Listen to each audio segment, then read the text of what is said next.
My name is Vlad Pazel, and I'm the owner of Passive House Consultancy and Energy Modeling Studio, aptly named eMod Studio, from Boston, Massachusetts. But my connection to the Passive House business was never on my radar. We actually started getting acquainted with Passive House first as clients. So why did my wife and I become interested in a passive house and decided to build a passive house home? To be honest, we were too tired of paying too much for an attainable comfort. In a previous place of living, which was an apartment built in 1980s in the US, we thought we were just paying too much for the energy. And it seemed like our main motive was financial, but actually it was comfort. We were never warm enough in the cold winter months, and we were never cool enough in the very hot summer months. Even though I replaced a heat pump for our apartment, we had to turn it off on really cold winter nights. It would blow cold air and would make us even more uncomfortable during the nights. So it was more comfortable to turn the heat off than to have it on. Changing the light bulbs in my recessed lighting in my ceiling, it would blow a cold air in my face. We also had a toilet facing the neighbor wall, a party wall with the neighbor, and that toilet would freeze up sometimes during the winter. So it was not a very comfortable place to live. We knew it must be a better way to build homes, but what was it? So a research ensued, and we learned about this thing called passive house. Well, what is it? And during the research, I have run across an article in the local newspaper about a young design-build firm run by young architects. And the owner of the firm was building his own home for him and his family to the passive house principles. And I decided to find out what this is. I found the contact and invited the owner and co-owner of this company for a meeting at the local cafe. These two guys showed up on bicycles. They didn't own a motor vehicle. They were all about the passive house. They knew about the passive house principle. They were trained in passive house. One of them was a CPHD. And we really liked them and liked what they had to say and liked how they were doing their own home. So we decided to get in a contract with them and try to build a home for us. As you can see from the lower right corner, the image there, it shows a bicycle on a construction site of our own home. So they were coming to our site and building our home every day by bicycle. They never owned a truck and never owned a construction vehicle. All the materials were delivered by the sellers, and if they needed to bring some tools and extra materials, they would rent the truck. So really a nice bunch of guys. But where did we build? We were lucky to find a urban lot, which looked terrible at first sight. It was a so-called infill lot, really neglected, a set of 6 garages from 1920, full of debris and garbage that the neighbors were depositing there. But nevertheless, it was an excellent location, so we decided this is the place where we want to build our new passive house. So the initial design ensued. We really liked what the design build firm was planning for us. A really solid, super insulated envelope, taking care of thermal bridges. Aesthetically, we were happy with the design. We were also running a PHPP. It was a version 1 at a time. Maybe you can see in some of the highlighted sections, specific space heat demand, as it was called at that time, was maybe a little bit too optimistic, but as a client to us, it looked really promising. And specific primary energy demand, as it was called at the time, was not meeting passive house criteria, but we were really encouraged by the initial design, so we wanted to proceed and we wanted to have our comfortable passive house built. The construction was proceeding smoothly. It was a double wall, external wall construction. It was also a double foundation type of detail with a frost wall on the outside and a shallow ring beam on the inside. So the inside stud wall is resting actually on the internal ring beam, as well as the floating wooden I-beams that suspend the floor. They had lots of space to accept blown-in cellulose insulation between the vapor membrane that wraps all around the bottom and the top of the frost wall. The outside walls use the vapor permeable smart membrane, and the inside walls use the vapor control layer, all carefully taped and connected to the windows. I was responsible for selecting the windows, triple pane imported from Europe and installed by a local distributor. So all in all, the construction was going really well. And about a year later, this is the image from February 2013. The house was complete and we moved in March of that same year. To be honest, at that time, we were on the fence whether to certify or try to engage into the certification process or not. We were a little bit, let's call it a battle fatigued throughout the construction process and relationship with the builder and then with us. They moved on to a next project and we were eager to move into a new comfortable home and experience warm winters and cool summers and very low energy bills. But was it really a passive house?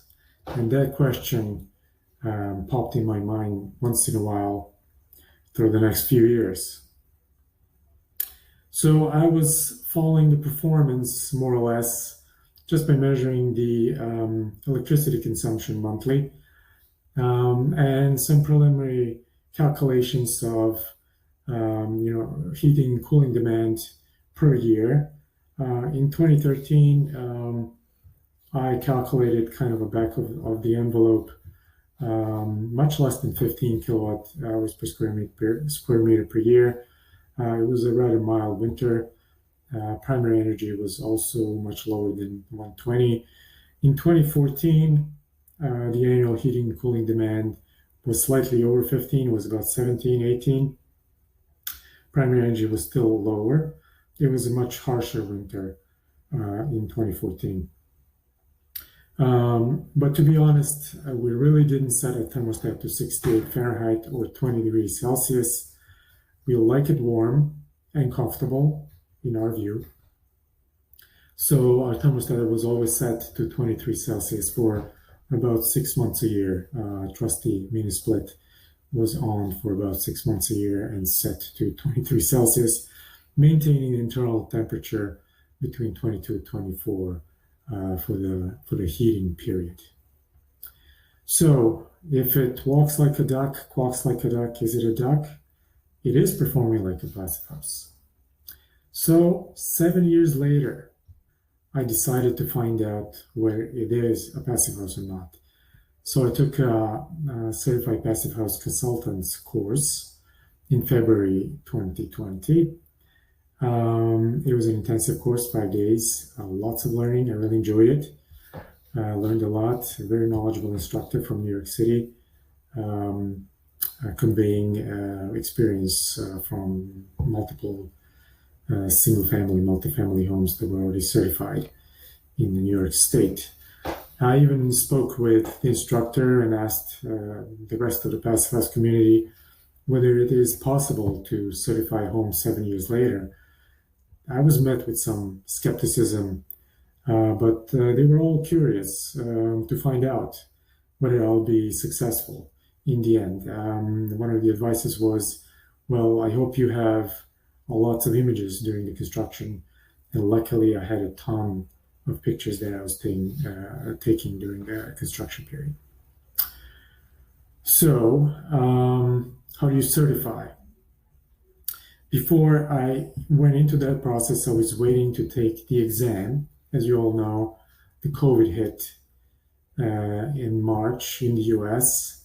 The exam was postponed in March to June and then postponed again to September. Ultimately, it happened in October last year. So I decided not to wait for the exam. I decided to try to see if I can certify the home myself. But how do you do that? As a newly trained CPHD, I needed to absorb, again, a ton of information about the certification process. And luckily, PHI and the passivehouse.com website had a ton of information about all the documents, a list of all the documents, and type of documents and how they should look like. Examples were listed in the Builder Certification Guide, which was very helpful. So I started collecting or making the documentation. First of all, the drawings. The drawing set that the builder left with us was in a paper form. It was a construction set of drawings, and it was not really to the level of detail required by PHI. I needed to do a 3D model of our house in order to do the 2D drawings. I'm not an architect. I'm a mechanical engineer, and I've used the CAD system in my career previously, but I was designing organic shapes, car engines and car bodies. So I bought a CAD system, architectural CAD system, learned how to use it, built a 3D model of our home with all the components, all the studs, all the wood, all the roof trusses, windows, every piece of insulation, XPS, CPS. I was running for a few months with a tape measure in my hand around the house, trying to double check and confirm that all the dimensions that were in the drawing set, construction drawing set, were actually true. So from the 3D model, I created a detailed set of drawings. There was also another set of parameters that needed to be calculated, following the PHI's instructions. Calculating TFA, I found out that the TFA calculated by the builder in the PHP version 1 that I showed earlier was not really correct, as was VN50. So calculating VN50 also required using a 3D model and validating that, as well as creating the service plans and calculating the lengths of hot water lines was another criteria or another piece of information that needed to be documented. Another software that I bought and learned how to use was Design PH, primarily to calculate the shading factors. Also used it to preliminary check whether the home would certify, and albeit with not all the information entered, the result was looking promising, about 13 to 14 kilowatt hours per square meter annually for heating demand. Marching to the PHPP and filling the parameters came to thermal bridges, another piece of software that needed to be bought and learned.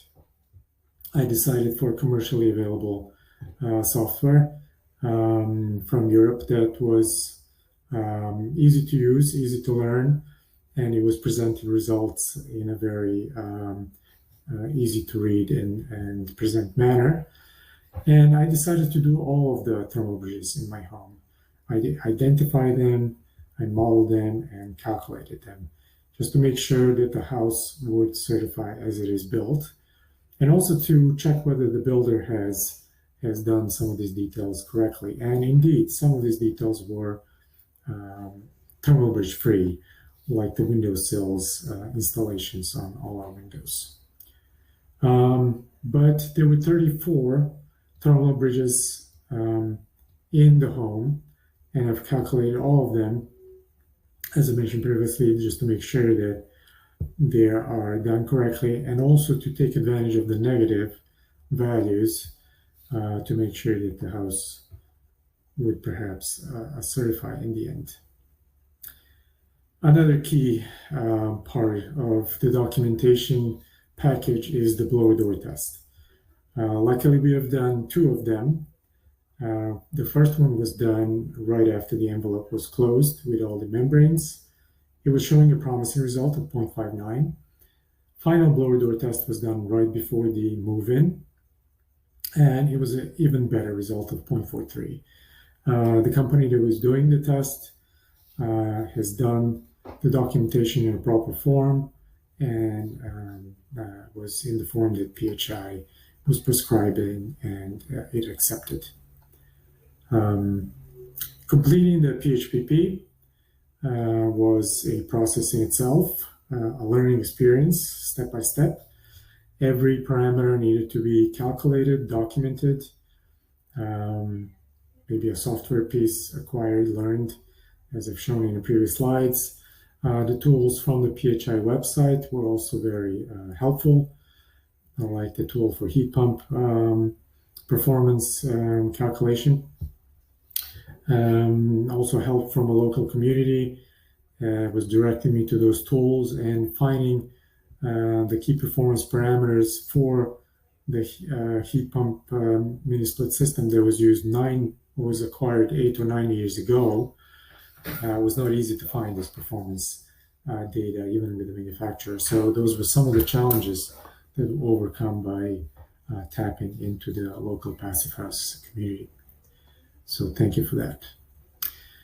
After a few months of direct communication with the PHI certification department and a very constructive relationship with my certifier, in September of last year, I was informed that the house was actually certified as a Passive House Plus with the solar PV that we have added in 2016. I was really overjoyed. It was a very long, not long, but a steep learning curve, a very rewarding experience, which in the end also resulted in me achieving a Passive House Designer certificate throughout this process. So 7 years later, it is a passive house indeed. As I was wondering throughout this process, there were many risks that I was facing. Will it certify? Is it built in a proper way? Is it built as it was promised or specified in the construction drawings by the builder? Will I be able to learn all the software and calculate all the parameters? And will they be favorable? Nevertheless, very satisfying and gratifying experience that actually resulted in me starting a new career, which I did not expect a few years earlier. My primary motive was to build a home where we would be comfortable, but also resulted in starting a new career. So to all of those who are wondering whether to embark on this process, whether to build a passive house and certified, I would say it's well worth it. And if you're sitting on the sidelines wondering whether to jump in, I say jump in. So I want to thank you for your time and your attention, and enjoy the rest of the conference.